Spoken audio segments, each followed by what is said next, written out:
Hi, Miguel. Hi, Bob. How Good are to talk you? to you. Good. Beautiful day in England. Very, very glad to have you here. And it's not a bad day here, come to think of it. Let me introduce us. I'm Robert Wright, of Blogging Heads TV and Meaning of Life TV.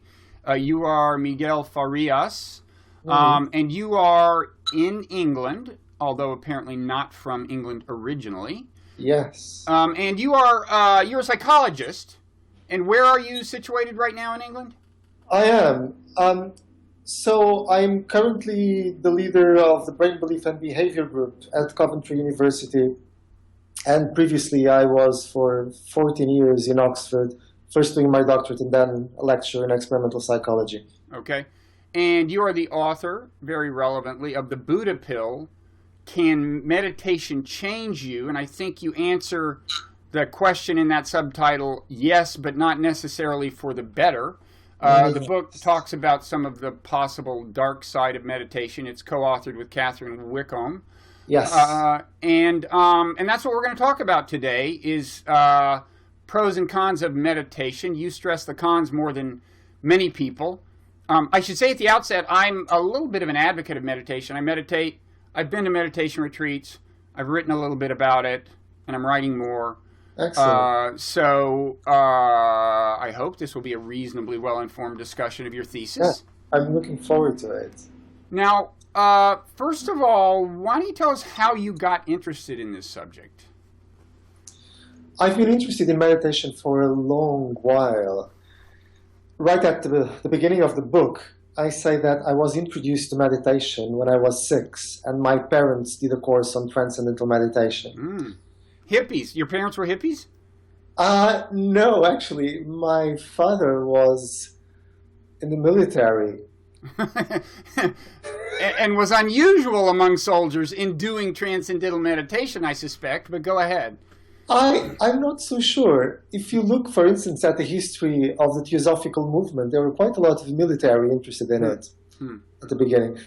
Anyway, transcendental meditation had just come to Portugal, where I was a child, and they were giving out courses for various people, and they had a beautiful house, which I remember as well as I remember the pictures of levitating people. Well, that's what I back then thought, that they were levitating with beautiful smiles.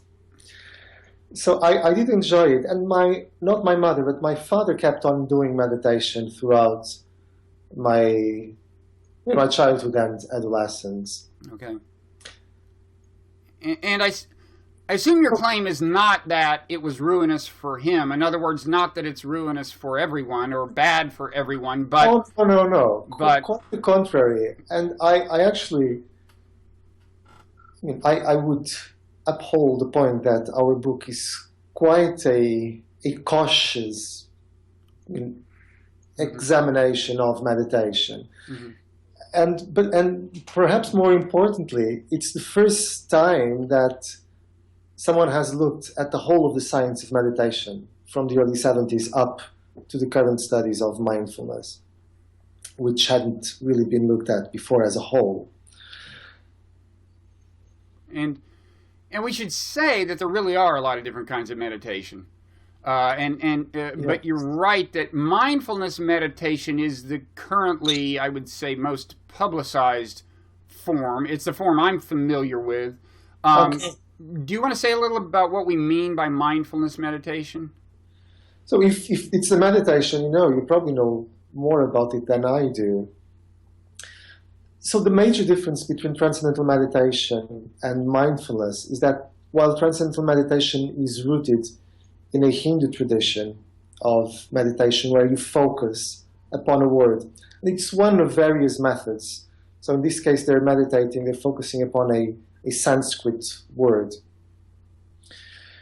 Within mindfulness, this is being taken from a Buddhist context in which you're not really focusing on anything in particular, you're just noticing the flow of your thoughts and letting them go, disattaching, just being in the presence of whatever is happening until, ideally, you reach a sense of bare awareness, which is what mindfulness really translates from. I mean, I would say concentration, one thing that has important in common with TM and other forms is there is an element of concentration, especially at the beginning often of meditation. They say focus on your breath or whatever, but that's kind of a way of, detaching yourself from the flow of noise that your brain normally generates, the so-called default mode network, your mind wandering from thing to thing. It's a way of kind of clearing your mind, and then you're right at that point. The idea is to relax your focus enough so that you can focus momentarily on whatever arises prominently, thoughts, feelings, even sounds outside. But pay attention to, as you said, use the word, the kind of the bare quality of things, almost in and of themselves, before you've added the kind of interpretive layering that we normally add to things as human beings, right? I mean, we hear sounds and we immediately think, bird sound, it's a bird I don't like, or it's a bird I like, whatever. The idea is to get as close as possible to the fundamental sensory qualities of what you're experiencing, either from the inside or the outside. Yes, absolutely. And that element of concentration, of paying attention, is common to all spiritual traditions where there is some contemplative exercise. I mean, there are quite sophisticated or complex forms of meditation where you're focusing both on a mantra and in an image. And the idea is very similar. You're focusing your mind, you're keeping your mind focused on something so that actually you clear it up from all other stuff, which is usually, it never leaves you alone, essentially. So all these are techniques which allow you, ideally, to get to a place where you usually don't get to a place of, we can say, to a certain extent, a place of silence. I mean, some people would say a place without thoughts. I mean, that's more contentious. Right. Now, your book features some kind of scary anecdotes, some stories about things that have happened to people either on meditation retreats or possibly as a result of meditation, but in any event, meditation didn't head off the problems they had. Now, before we get to some of those stories which are memorable, I wanted to ask you about the kind of the body of data, which you also looked at. I think there are a lot of you read a lot about studies that purport to document the wondrous effects of meditation. Some are physiological, things that it actually does to the brain, thicken certain kinds of tissues or something. But a lot of them are psychological, alleviate stress. Let me give you a sentence I found in Wikipedia. Studies have also shown that rumination and worry contribute to mental illnesses such as depression and anxiety, and mindfulness-based interventions are effective in the reduction of both rumination and worry. Now, do some of these claims hold up? Do you think after you look at the whole body of data, or are you calling into question the whole purported upshot of these studies?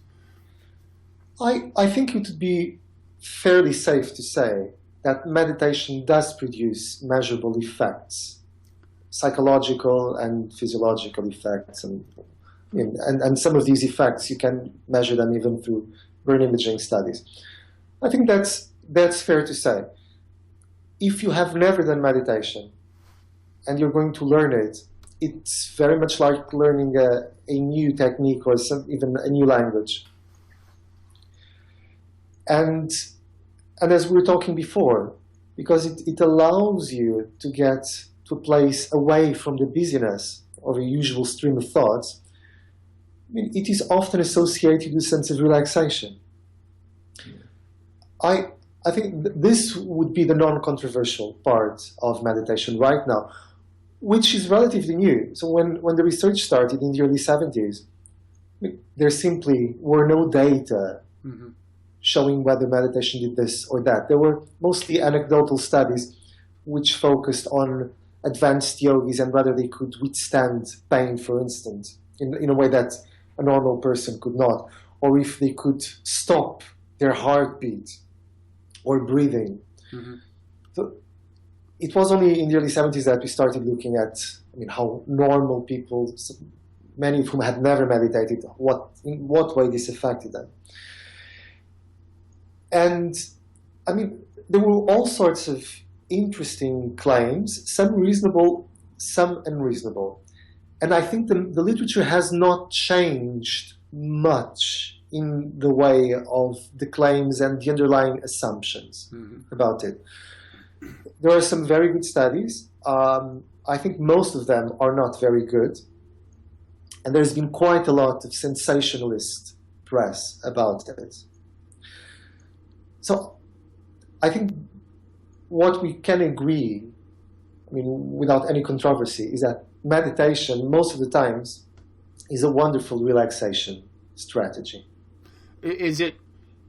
Would you go beyond saying it can relax you while you're meditating and say that there are ongoing effects? Like if you're meditating regularly every morning, then your overall kind of baseline over the course of the whole day, of the whole week, is going to be one of less anxiety than it would otherwise be, or more self-control, or anything like that?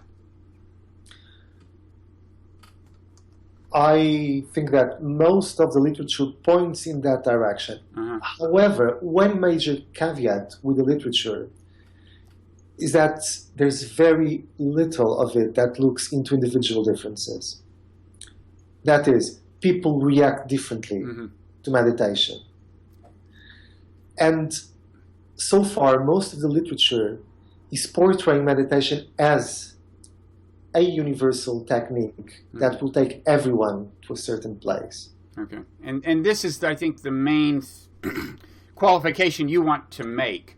Your argument is not that it's bad for everyone any more than you would say it's good for everyone, but you're pointing out that you think it can be bad for some people, not just fail to help them, but can deepen crises and things like that, right? I think there will be a tremendous variation. It will be helpful for some, probably most of the people. It will not work for a number of people, and for a minority, it can be harmful. Okay. And why don't you tell us one of the stories that you tell in the book, or maybe one of the stories that first got your attention and raised in your mind the possibility that meditation could have bad effects. Like, give us an example of someone who certainly wasn't helped by it and may have been hurt by it. Since I've published the book, I've received quite a number of emails from people who had problems with this. The last and probably the most poignant story I've heard was from a Canadian journalist who interviewed me, and whom after the interview told me that about 15 years ago she had been to a weekend meditation retreat with a friend. And throughout the retreat, the friend had become more and more distant. But she thought, well, I mean, we've been in a silent retreat, so perhaps that's not normal. And as they got to the railway station, and the train was coming into the platform, her friend jumped into the tracks and was killed by the train. That would be a pretty negative consequence, yes. If that's now you said this was right after the retreat, or this was just as they were coming out of the retreat, yes, and getting the train to go back home. That is an extreme case. The case which made me start to think about this was by a student of mine who had been a yoga teacher for 15 years and who had done a number of meditation retreats. But on this occasion, she started having panic attacks during the retreat and oscillating between panic attacks and feeling very removed, far away from her own body. She thought this was part of the process. And there is a considerable literature within some spiritual traditions saying that probably almost all of the spiritual traditions, not just from the East, where there are things like expressed as the Kundalini rise, that there are some kinds of energies which are unleashed and which may be difficult with. But if you look even at the Christian tradition, someone like Saint Teresa of Avila in the Inner Castle does mention at a certain point that some people have all kinds of difficult physical symptoms. The dark night of the soul is the term that was used, I think arose among Christian mystics, but you actually hear it now in kind of mindfulness circles, in retreat circles. Teachers will acknowledge, teachers will say, you might have a dark night of the soul, and of course, the implication is it's going to pass. It's just going to be one night, but one thing you're saying, I think, is that may not be the end of it. Yeah, I did come across one or two Buddhist websites who talk about experiences of the dark night of the soul within Buddhism. And they seem to go on for a number of years. Now, St. John of the Cross, who came up with the expression, the dark night of the soul, he wasn't actually referring to physical or even clear psychological symptoms like we're talking of. If anything, he was talking about a state of not being able to connect to God, or not having that usual sense of delight and pleasure that you get in contemplation or meditation. So going back to my student, she had this retreat and she thought everything would eventually, unravel in the usual way and she'd be fine within a couple of days, but she wasn't. Within a couple of days, she was in a psychiatric hospital and was diagnosed with psychosis. And this developed into deep depression, and she was being treated for about a decade. I have to say, this is someone that I'm still in contact with, and it's a story that has a somewhat happy ending. She's moved back into doing what she calls a more embodied kind of meditation, and she just went back to do a retreat again. And she's very passionate about Buddhism. But it has taken her a decade to deal with the sort of mental health problems that arose from this. There is someone at Brown University, Willoughby Britton, you may have heard of her. She studies these, she uses the term dark night of the soul a lot, I think. She studies these kind of extreme negative experiences associated with meditation. I forget her name, but... Yeah, Britton. Yeah, right. So, and again, she mentions that she became interested in this when she was a psychiatry intern in the hospital. And she met a few people who got to the psychiatric section of the hospital because they had been on intensive meditation retreats. And they had dissociation experiences and psychotic experiences.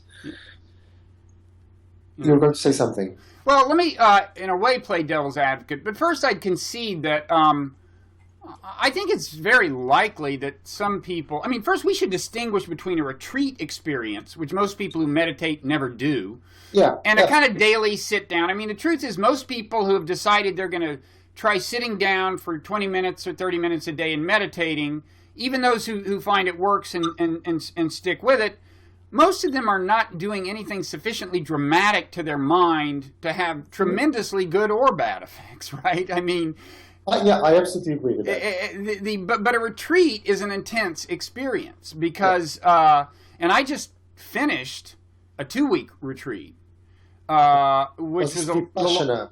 What's that? Was that a Vipassana retreat? It was a Vipassana retreat, which is, we should say, Vipassana means insight.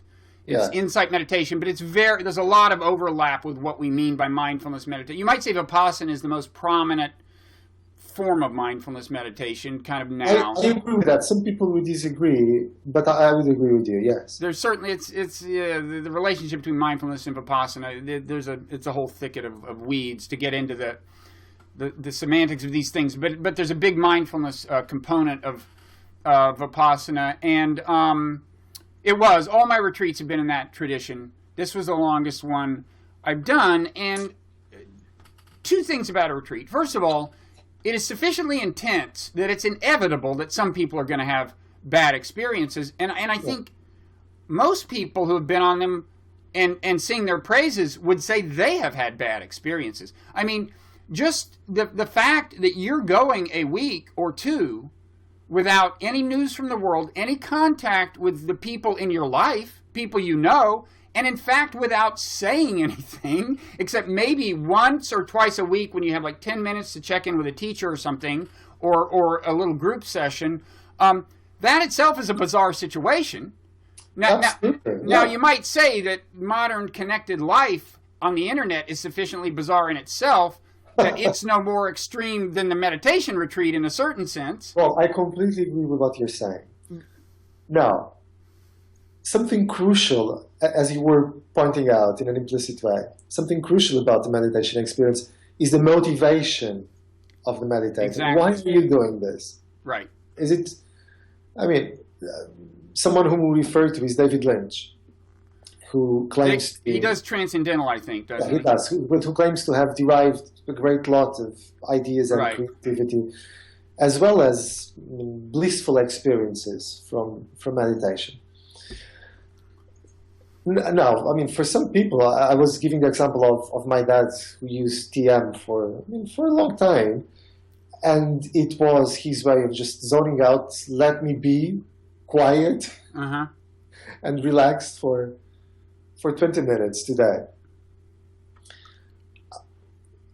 Now, when we come to the point in which we're using meditation for self-exploration or even as a form of therapy, then I think that different things can happen. Because from the moment that you're moving into self-exploration, you don't know where you're going into. You don't know what's coming out, how you're coming out of the other side. And that happens with any process of self-exploration. Now, if you're going for a 1 or 2 week retreat, where one of the experiences is actually what psychologists would call of sensory deprivation, you're inevitably going to enter into a different state of consciousness. Exactly. Whether or not you went into it wanting to do a lot of self-exploration, some of it is very likely to happen just because your mind goes to such a different place. And all the distractions that normally keep you from that are gone. Yes.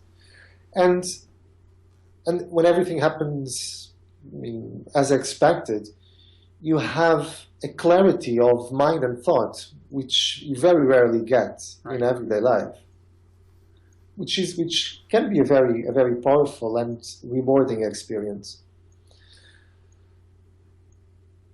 There are different issues to it. It doesn't, as I said, it can be a powerful and positive experience for most people.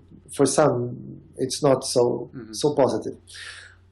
Something else in that experience which I'm concerned with is the rhetorics of experience and where this is supposed to be leading you. So if you go into a Vipassana retreat because you want to get into a deeper sense of self-exploration and eventually transcend all of this and achieve a sort of enlightenment state, which I think is a genuine motivation. I think we need to have a look at the context in which this happens. So someone whom we cite in our book, who's a scholar of South Asian religions, Robert Sharf, he actually traces, so Vipassana is a very recent in the history of Buddhism, a very recent development around the 1950s. And the view I think the word goes back, I think you can find its roots earlier than that, but certainly certainly what's the case is that all this stuff has changed, and like what we think of as mindfulness meditation even is not exactly what you'd pick up if you went back to the Buddhist text reference to, when they use the word that is translated as mindfulness.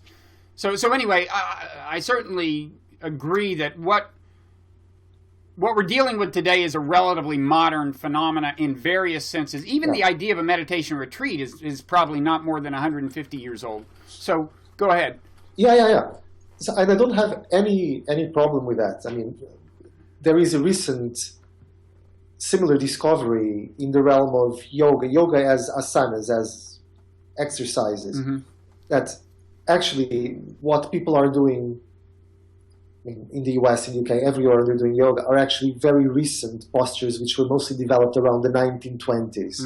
And it's a mixture of Scandinavian gymnastics with some yoga gymnastics. So it's mostly a recent phenomenon. What I'm concerned about is the way meditation, when it was transposed into Western context, it became associated with the idea that this is the key which will unravel our true deeper selves. It only has to do, it's a sure, certain, tried path that if you do this technique, you'll get to the next place. And this is not what the traditions where meditation, either Buddhist or Hindu, it's not what the traditions say.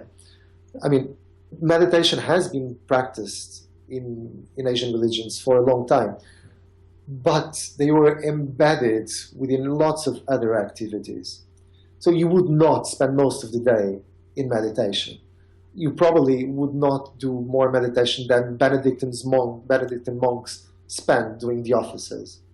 Well, moreover, I would say in Asia, most Buddhists wouldn't do any at all. I mean, meditation was traditionally something that monks did, and not even all monks did. It's not part of the standard lay practice. People don't understand. In Asia, Buddhism, it's an actual religion, like believing in supernatural beings, okay? It's like, but anyway, we kind of digress. We agree on this, I think. No, absolutely. But I think there are quite a lot of naive assumptions, even in the current mindfulness movement, within the science of mindfulness. Mm-hmm. Let me just give you an example. So these therapeutical methods were developed from mindfulness-based stress reduction, and mindfulness-based cognitive therapy. And there were all these studies showing, oh yes, it can be helpful for pain, for stress reduction, even for recurrent depression. And there are some problems with the literature, which again, most people are not aware of. Sometimes they work, sometimes they don't work. They definitely do not work for everyone. Just to give the example of the treatment for recurrent depression, the people who seem to benefit the most from mindfulness are those with childhood trauma and abuse. And we don't know why this happens, and one of the reasons we don't know is because the theory of the mechanisms of how this works is very, very poor, and there is no consensus about how meditation works. Anyway, the assumption is, if you do this, this is going to change you for the better. Then criticism started arising. Well, this is actually a highly individualistic technique which may just be reinforcing egocentric structures. It's just giving more fuel to the ego to feel better about itself. So the research started changing in the way that researchers started using compassion and loving kindness meditation. Again, with the idea that, so if we use these different techniques, we can show that it's actually affecting how people behave towards others. And I'm concerned about the underlying assumptions for this. It's actually exactly the same as what Transcendental Meditation was trying to show, that meditation will put you inevitably in a state of mind which will lead not just into greater relaxation, but will lead into deep ethical change of how you behave towards others. Right. And that's another thing, by the way, that the loving kindness meditation or metta meditation that's a somewhat prominent part of the contemporary meditation scene was, I think, not such a prominent part in Asia of mindfulness meditation. But let me kind of give you a little pushback, although I kind of doubt you'll disagree with some of the things I'm going to say. Okay, first, what you've just said about meditation is something I think you could say about any pharmaceutical or therapeutic technique, intervention, right? In a sense, I mean, all, you see these studies of SSRIs, and it's like, well, some people it doesn't help, some people it may drive to suicide, and the hope is we'll get better as time goes on at figuring out in advance who it's going to help. But you have this kind of variation of results. No doubt with psychotherapy, with all due respect for Freud, no doubt some people came out of that stuff worse than they went in. And so this is kind of a general property of interventions almost, right? Yeah. Yes. No, absolutely right. Some of the criticisms in our book, can be extended to other forms of therapy or techniques which try to promote change. However, let me give you the example of someone who's both a clinical psychologist and a mindfulness researcher, Harold Valach, whom we interviewed for our book. He started out, when I asked this very same question about, so is this something which only changes you in the sense that makes you more relaxed or even allows you to get to a deeper place within yourself, but actually, doesn't really change how you behave towards others. And he said, oh, no, of course not. Of course, we expect this to change you, throughout all aspects of yourself. But as I pushed him towards other aspects of change, so would this change your attachment patterns? One of the major findings in psychology, and one of the most robust findings, is that the way you relate to your parents or whoever is close to you when you're growing up, this will create a pattern which will mimic throughout the rest of your life. So if you have an insecure or avoidant attachment, this will stay for you until it is healed, either through a relationship, a very positive relationship with another person, or through a constructive relationship with a therapist. So when I pushed him there, he sort of backtracked and said, well, no, I don't think you'd be able to change that kind of emotional pattern through meditation. Mm-hmm. And I think here we have an important difference between the use of meditation as therapy and being in a therapeutical relationship. Because the major finding of therapy is that what seems to be doing the work is the quality of the relationship with the therapist. The magic of therapy is that when you just click with the right person, that's the magic of it. Now, with meditation, you can get to very interesting places, but unless, in some traditional structures, you do have a relationship with a guru. That happens. And I think, within these retreats, people who keep going to retreats, they resonate with some teachers more than others. Different teachers emphasize different things. And in general, of course, one problem with talking about this is it's no one thing. Even within Vipassana, you'll find long-standingly different approach. Some people would say, start by focusing on your breathing. Some people say, no, start by focusing on other bodily sensations. And the differences go on from there. And different teachers add their twists.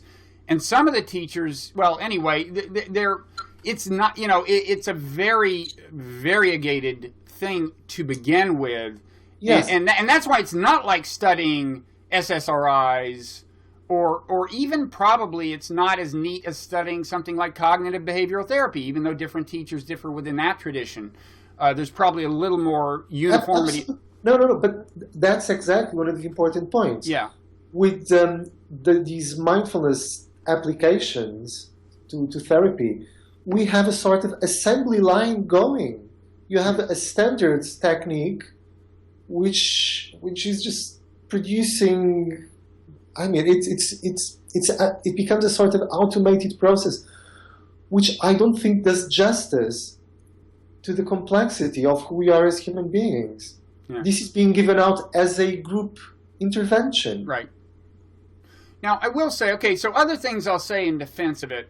First of all, my very small database, I've had good experiences. I've always gone to the same place.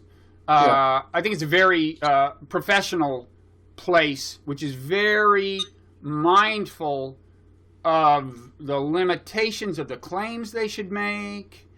It's like if you ask a teacher, well, will this solve my attention deficit disorder problem? They will not say yes. They are careful, at this place. So it's a professional. It's called the Insight Meditation Society in the United States. It's well known. One of the original Vipassana centers, and I think they really do a good job. And anyway, what I would say is I went there some years ago for the first time. I had a good experience, and I say to people, you should try this. It's interesting. I suppose how many people on my recommendation that I know of, 6 or 7 people have gone there, with all of them with little or no meditation experience. All of them have been glad they did. All of them gave me a positive report. So I guess that's something. 3 of them are in my family. 3 or 4 of them aren't. They're just people I knew. So that's a little database. The other 2 things I'd say about retreats. One is that, as we said, if you go into such a strange environment where you're shut off from information about the world, you're meditating you're doing 5 hours a day in total of sitting meditation, plus a lot of walking meditation. Inevitably, you're going to explore some things you hadn't explored. And I would say, by the way, I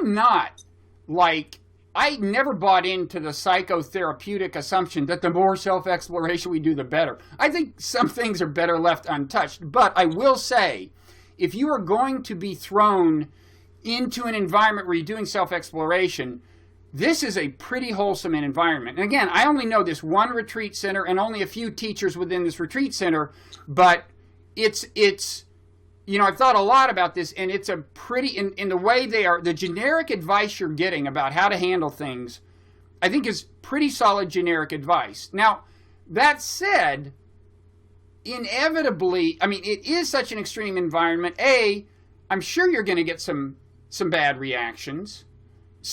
I think it's a fairly small number, I would guess, but you're going to get some. But the other thing I'd say is this, and this is a question I want to ask you. It's about controlling your variables. Now, as you know, somebody goes somewhere, has a bad experience. It's always very hard to say that where they were is what caused the experience, right?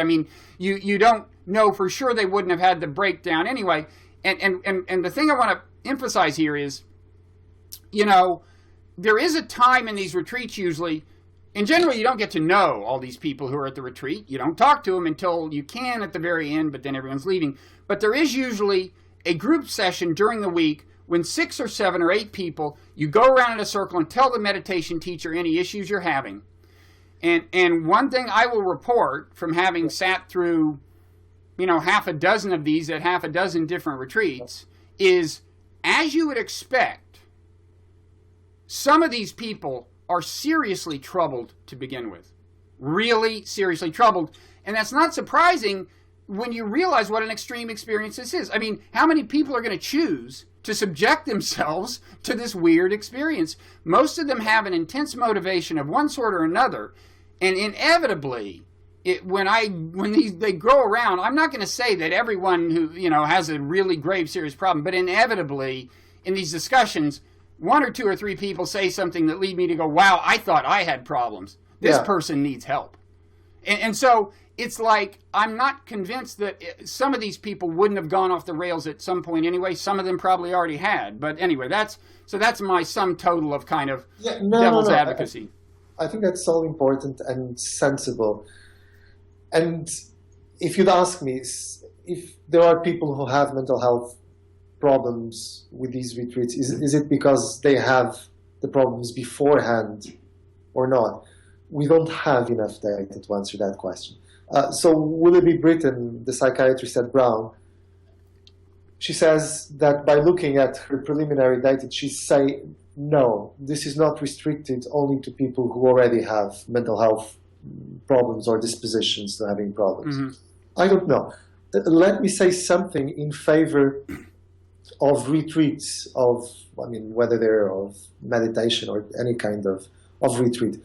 I sympathize very much. I forget who wrote this, that the unexamined life is not worth living. That's either Plato or Socrates, I believe. Yes. Well, it's one of those classical thinkers. Yeah. And I think within our, connected, busy society, that we do have to go the extra mile to find the time where we can look at ourselves. And sometimes meditation is the way. For other people, doing a degree when they're 40 or 50 or 60 is the way, whether it is a degree in philosophy or even Indian philosophy. Mm-hmm. So mindfulness may be a way for some people to get into themselves. For some people, it's not mindfulness, but thoughtfulness, ways of thinking about what is the meaning of life and whether my meaning of life is the same or different from yours. I think that if we're not careful, life just passes by very Mm-hmm. quickly, and we have barely had a chance to look at what we're doing and make the decisions which would have had a real impact in our life. So I'm all in favor. I'm all in favor of contemplative techniques. And some people have criticized us, saying that we're advocates for pharmaceutical companies, that we should all be taking antidepressants. And no, it's quite the contrary. I'm an advocate for psychotherapy techniques and self-exploration techniques. Now, what I'm concerned about is the assembly line approach. And just to give you the example of what's happening in the United Kingdom, there's all these people who are feeling very passionate about mindfulness, and they think it should be mandatory in schools, that children should use it as a form of mental hygiene, Mm-hmm. like we brush our teeth every day. And I don't think that's the way to go. I think that if there are mental health problems in children in our schools, there's all sorts of causes for this, and we have to try to understand what's going on rather than come up with a little aspirin, thinking that, oh yes, this is the way to make our children more resilient. Yeah, but what I would say, I would kind of resist the aspirin comparison in a certain sense. I mean, I think it's more mindfulness meditation properly done. I think is more than a palliative, if that's the term. And I'd also say, well, maybe when you talk about doing it in the schools, you shouldn't think of it as like a mental health intervention, because it's not like I don't think of my. I mean, again, as I said, a lot of people go to these retreats have distinctive problems, but I don't think of it as fundamentally something designed to address, designed for people who have specific issues. I think of it as something that's pretty well designed for people who have the issue of being a human being. In other words, yes, exactly. In other words, like anger and making unfair judgments of people just because they're your rival for some job or there's this whole realm of feelings that kind of, in a certain sense, distort our perception, make our lives more problematic. And I think at a kind of minimal level of the modest version of mindfulness meditation is really just about addressing this generic issue of being human and having, in a certain sense, trouble controlling your feelings and letting your feelings control you rather than the other way around. So if that is the goal, is it still a problem for you for it to be part of like a public school curriculum? I'm quite sympathetic to what you've just said. My question would be, are we using this simply as a self-regulation strategy? And even if that's the case, why should we be using mindfulness instead of something else? Well, in my experience, you're really addressing the root of the problem. I mean, in other words, feelings are designed by natural selection to control us without our realizing it. That's what feelings are for, from a functional point of view. Okay. And we are not designed, first and foremost, to be good people, as you know. I mean, look at any other animal, and you'll notice they do things like eat other animals. It's not a highly moral kind of set of criteria that govern the design of organisms in general. And worse yet, especially in a modern environment, probably, it's not just that your feelings can lead you to treat other people badly. They can be bad for you. And when those two coincide, when you've got feelings that are leading you to treat other people badly and it's not even good for you, I would think who could argue that it's a good time for an intervention, right? And so Okay. and I just to finish, I think mindfulness meditation is really well suited. If that's the problem, it's a really direct assault on the problem. And as I've experienced it, not that I have become a wonderful person, but it's a struggle. But whatever, that's the argument. Yeah. No, I wouldn't disagree with the latter part of what you said, that it is a powerful technique of, not just of examination, but of self-control. Now, if we go back to what you've said before, there's a whole set of ethical and even metaphysical implications in what you're saying. Mm-hmm. And that is my concern. I'm not concerned that there are those implications or assumptions, but that these should be discussed. We should be fully aware of these implications. Mm-hmm. Because, some parents would say, well, actually, that does sound a bit like religion. I'm not sure I want my son to do it because that sounds religious. Or some would say, well, that's fine, but why should he have moral education instead of a concentration-focused technique? I think we should put all the cards on the table, which is not happening right now. Maybe just thinking of it this way, maybe advocates of this, people who want to introduce it to the public schools, should be minimalistic in their aspirations and just call it something like anger management. Say, we just want to focus on anger and use this technique. I don't know many parents who are in favor of anger in their children. So like if you call it that, you might get some support. And it can be confined to that, and then you can leave it to other people to apply it to other feelings if they want to. Some feelings might be subtly connected to anger or whatever. But absolutely. I take your point that it's bound. The more ambitious the agenda, the more blowback you're going to encounter from parents. And there is the question of, should schools be in the business of moral edification or even self-help at all? That's a good question. No, absolutely. Now in British schools, they have, they sometimes have groups about social education, which is really about teaching kids how to behave. Sure. How to be respectful of others. And that's part of what we do as parents. And of course, we also try to teach our children how to deal with anger or sadness or anxiety. Yeah. I have an 8-year-old child, and I've taught him, breathing exercises on how to help him deal with anxiety, for instance. Sure. So I don't see anything wrong with it. But when we turn something as part of the curriculum, I think we have all the cards need to be on the table. And I think we need to reflect widely about, this has been around for a long time. If it's such a wonderful, simple thing, why hasn't it been widespread from 4,000 years ago until now? Why has it or hasn't? Why hasn't it? Why has it been, a technique which has been used by an elite of people only? Yeah, well, it takes a huge amount of commitment to get much out of it, I think. It's hard. It's like, why isn't everyone as good a golfer as Tiger Woods is, or at least was 6 years ago? Because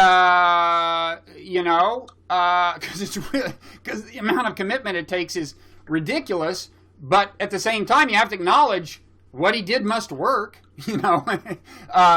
The question of why more golfers don't do it, there's an answer to that, but it's not an indictment of the training technique itself, right? Yeah, no, absolutely. What I would emphasize time and time again is that we need to have a picture of this from various perspectives. We need to have the whole picture of it, not think that this is a simple, straightforward technique, which will inevitably lead from X to Z. Yeah. No, I certainly agree. I think we agree on most stuff here, we may disagree in how likely you are to have more negative than positive consequences from this, including a retreat. But I don't think we we disagree at the kind of qualitative level of analysis. No. And again, in relation to retreats, I mean, again, it's uncertain the percentage of people we're looking at. Yeah. As you said, most people who do retreats would have experienced something difficult during the retreats, and that's part of the experience. But only a small percentage, potentially not more than 7%, would suffer serious consequences from it. And there is huge variation in what's out there. It's not like there's a licensing agency. Absolutely. It's like anybody can say, I'm having a meditation retreat. Yes. It's not like going to the dentist even, and God knows there's some bad dentists out there. Yes. Again, that's another part of the issue. I don't know how it is in the US, but in the UK, this is not being regulated. Yeah. And there are studies showing that the teacher does play a major role in the outcome of the experience. If you get a good teacher, you're much more likely to get a good experience. Well, and also one person's good teacher may be another bad person's bad teacher. Some people resonate with some teachers, some with others. Yeah. Well, this has all been really interesting. I guess the final question I'd ask is about your personal experience. Have you tried meditating? Have you ever been to a retreat or? Yes, I do it regularly. You do? I do, and I've mostly had positive experiences. There are occasions in which I have to be careful because it can remove me from reality. Mm-hmm. So, in the sense that it puts me in a nice place, but it makes me procrastinate dealing with emotionally difficult situations. That's interesting. In theory, I think people would say it could do the opposite. Yes. I mean, well, we needn't get into this, but Buddhist doctrine, certainly one thing that's been true of it from near the beginning is it's partly about not shying away from things that you find, that you're normally aversive to. Dealing with, not shying away from painful things and just dealing with them. But yeah, I do agree. But anyway, this is really. On the other hand, let me just say this. On the other hand, because I mean, ultimately, everything that we're dealing with is an illusion. Meditation can put you in that frame of mind where, I don't really care. Because, I think that is a real danger. Yeah. I think that's a little different from the first problem you described, and I think that, whether you want to call it danger or not, I think it's a real phenomenon. Yeah. And one thing, and it's almost in the doctrine. It's the idea of accepting conditions as they are, and it worries me that there are not more activist Buddhists in a certain sense. That what you hear is, well, it's like when you're on an airplane and it says if there's an emergency, first put the oxygen mask on yourself before you help people near you because you've got to stay alive. That's what you hear is that, well, you've got to focus on helping yourself before you help others. And I do think generally people who help themselves through meditation do become probably better disposed toward others and treat people better in a general way. But I do think it can drain the activist zeal. And that worries me a little. Yes, no, I think you're very, very right about that. And some of these very, very sophisticated spiritual systems. Just yesterday, I was talking to a lecturer who specializes in some Hindu aspects, such as Advaita Vedanta, that it's almost impossible to have an ethics within a philosophy of non-dualism. You're not real, I'm not real. I mean, why should we spend time thinking about how I should behave towards you if ultimately we're the same? Right. The response to that, well, we're getting too deep, but the quick response some people would make is, it may be true that you get to a point when you are so beyond things like moral judgment that you don't go around going, that person shouldn't have mistreated that person. On the other hand, they would say, if you get to that point, you're not going to be doing any harm because you've totally let go of the self and all selfish motivation. So at least you're not the problem. Yes. Well, in the chapter on the dark side of meditation, it's not just about mental health problems. The other is how you can use these techniques and these states of being, which may be even called of selfless states of being, towards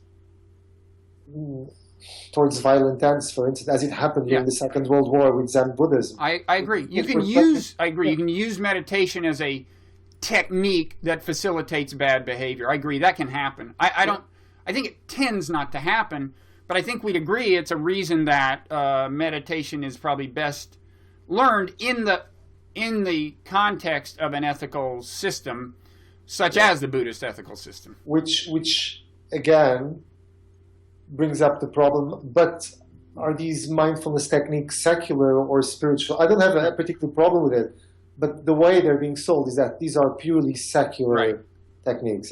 I don't think they necessarily are, actually.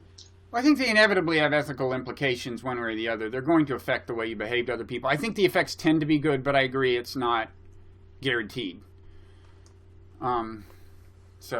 Well, listen, thanks so much. It was a great pleasure. For the time. The book is The Buddha Pill, Can Meditation Change You? And we've got a link to it on our site. And, maybe you'll come back and talk to us again at some point. We didn't exhaust the topic, I think. Great. I'd love to. Okay. Thanks so much. Thank you. Okay. Bye-bye. Bye.